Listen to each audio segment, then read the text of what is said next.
So I actually want to take a minute before we dive into learning this to just show you these sessions that I've set up and quick do like a 3, 4, 5, 10 minute walkthrough of how to use these sessions and what they look like. So once again, I'm going to share my screen. I just keep going back and forth. So I'm going to go. Yeah, sure, we'll save it. So I'm going to pretend that I am a bass. I'm not pretending, I am actually a bass, a baritone in fact. And so I'm going to bring up my BandLab page and I'm going to go to, you will have these in the next day or so. I'm going to click where it says on the day bass. And then I click on open in mix editor and it'll load for a second.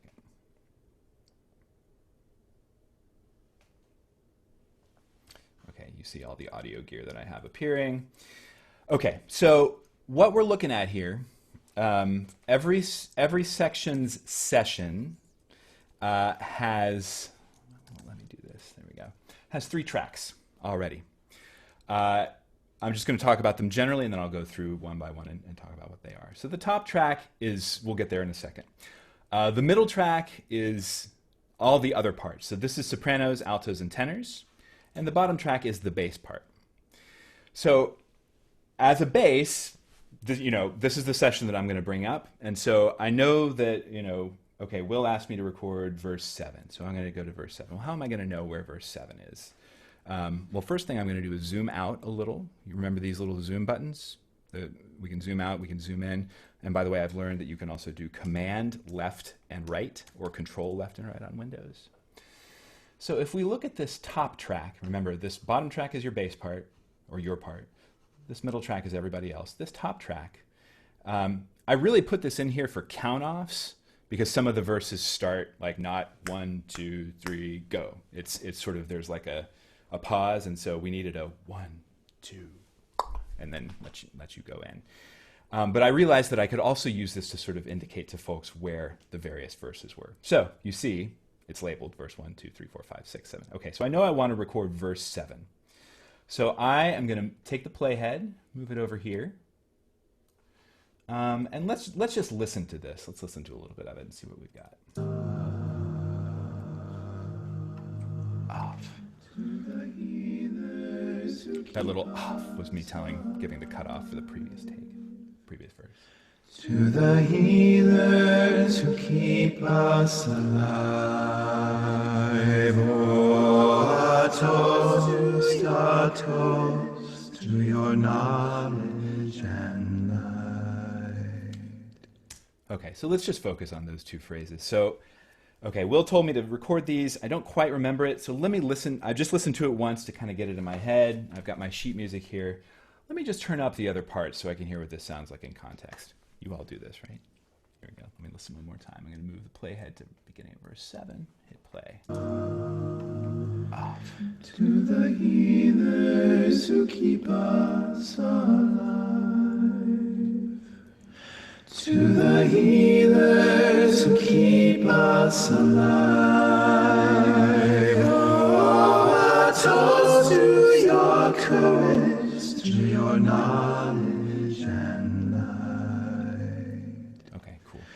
I got that. So you see I can adjust the other parts' volume, right? I say reset it to -15, just that seems to be a pretty good level where you can kind of hear it, but it's not overwhelming. All right, so I'm ready to record. I'm going to create a new track by clicking Add Track, Voice, Mic, right? Pretty much always. I'll name my track. I'm going to zoom in just because I'm only going to be focusing on this verse and really just these first couple phrases. So I've heard it a couple times. I think I'm ready to give it a try. So I'm going to move the playhead right to the beginning of the verse. I'm going to click record. And remember, it automatically gives me a couple of bars of pre-roll, which is just runway, so you can kind of figure out where you are. Sometimes it takes a minute when you click record to sort of figure out where you are on the page. So that's fine. If you need to do it a couple times to figure out where that is, that's okay. So let's try this. I'm going to click record and we'll see where we are. I have rest at the beginning. Off. To the healers who keep us alive. To the healers. Okay, I forgot what note I was supposed to start on, so let me get a little closer this time. That's my first note. Who keep us to the healers who keep us alive. Oh, a toast to your knowledge and life. I kind of messed that up. All right, let me try it again. I'm going to undo, press Control Z. I'm going to try this again. I was rushing a little bit. I think I'm going to turn up the other parts so I can hear the breaths. So I'm tuning into those breaths to know when to sing. All right, so let me start. And I can see in my bass track here, that's where the phrase actually starts. So that's fine. I'm going to put my playhead there and click record. I can't hear anything. Why?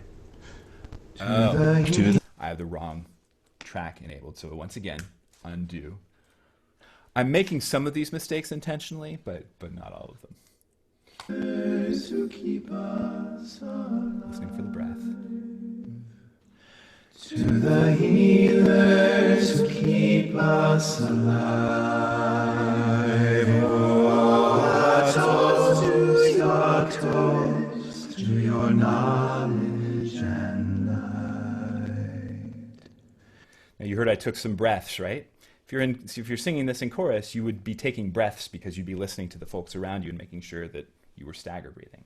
So that's okay. I'm okay with that. And that felt pretty good. So let me listen to it and let's see how it sounds. To the healers who keep us alive. Oh, a toast to your knowledge and light. Okay, that's not so bad. I'm dealing with latency latency here for some reason that I don't totally understand, but that's actually not that hard a problem to fix as I showed you in those videos. You just grab this and move it back a little bit. And I'm looking for it to kind of match up there. To the healers who keep us alive, oh, a toast to your knowledge and light. You know what? That's good enough. So what I want to tell you guys is I don't want you to spend a ton of time doing this, especially not this week. Get used to working this way, play around with the tools a little bit, and just record a couple takes of yourself. It'll be helpful for me to hear where everybody is and like if there are intervals that we're not finding, or other things that we can look at. There is one thing I'm guessing that we have some questions on the chat. I'll get that in a minute. One more thing I want to mention before I answer these questions. For altos and basses, especially basses, there's a split. There's a lot of splits, actually, bass 1 and bass 2. If you are a bass 1, I have a little notation here that says bass 1 on left, bass 2 on right. So if you want to hear your part, and this is especially true kind of in the next verse, and you're a bass 1, let's listen. And the ones we love who are gone. So if you pan all the way to the left, And the ones we love who are gone. that's bass 1. All the way to the right is bass 2. And the ones we love who. So basses, this is especially true for you, altos as well. Let me look at the questions here. Ariella's got some. Thank you, not Greg. What happens if 2 people are recording and editing at the same time? So when you load BandLab, it loads a copy. The reason it says loading is it brings the whole session to your computer locally. And so you have your own version of it, and then if someone else is working on it, they also have their own version of it. What I'm not sure of is if you both save, and you save different things, what's going to happen. But we're still learning, so I guess we'll find that out. Yeah, as Ariella said. The adjusting and muting, we won't see it on everybody's computer because we all have our own copies until we click save, and that sends it back to BandLab. Can we actually see if someone else is in it in real time? Not right now. There's a real-time collaboration, but I think it's real-time. Like, I don't think it's not actually sort of, we can hear what other people are doing. It's like you record a track and then it gets sent out to everybody. We're still looking into that. Ellie, stagger breathing will be absolutely necessary for sopranos and everybody. Rebecca, I am definitely able to fix the latency on my end. It's pretty easy on your end if you want, but if you'd rather not mess with it, that's fine too. But you saw what I did is just grab it and drag it and just sort of looking to match it up. That latency test works. I didn't have a chance to do it this time. Great. Yes. Carrie, I will do that. That's a good point. I don't have the phone app. I'll have to set that up for next time. Is each tenor, for example, singing a different portion in their band, and can we still follow you having laid down the track? So my idea, Amy, is that everybody is just going to record. So for instance, I'll have in this bass part, you know, Howard and David and Bill and all the basses will just record their own tracks that's exactly this part. The band part of it, it just makes it easier for us to share these, for me to share these sessions with you. Eventually, I think what we'll probably end up doing is not necessarily doing this by section, but actually grouping quartets or octets or dodecets together. But for now, while we're learning it, we'll stick with just the parts that we're learning. Start and end point again to cut and replace. So it's just, for me, it's just, you can just record over what you've done and just put the playhead there and click record. And then it just records, right? Just recorded me saying that. But you guys saw also that I was using solos and muting to kind of adjust what I needed to hear. Like if I wanted to hear more or less or none of the background tracks, I could raise and lower those or use the mute button to turn something off or the solo button to turn something on. Great. Ariella has already answered most of these. So I just wanted to give you guys a quick overview of this. I am recording tonight as well, tonight's thing. So I'm going to chop this part off at least and put that up on YouTube so folks can, right, Space Lab. So folks can look at this and review it. This did go on a little longer than I thought it would, which I knew might happen. But anyway, hopefully that will get us started. And by the way, once you're done and you're satisfied, and again, I'm really not looking for perfection. Spend no more than maybe 10 or 15 minutes on this, including setup. But don't stress over getting every note right, or use it as much as you want and like listen to it. But I can't stress enough. Don't stress about perfection here. I just want to hear where you are. After you've done that, click save, and then it will take a second.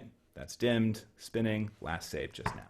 So I'm actually gonna, well, I'll leave this track in. Basses, you're welcome. Great. Yes, so Mackenzie, deadline next Monday. We'll go over verse 7 right now, and it's a great idea to do this on the early side only because it'll be fresher in your mind.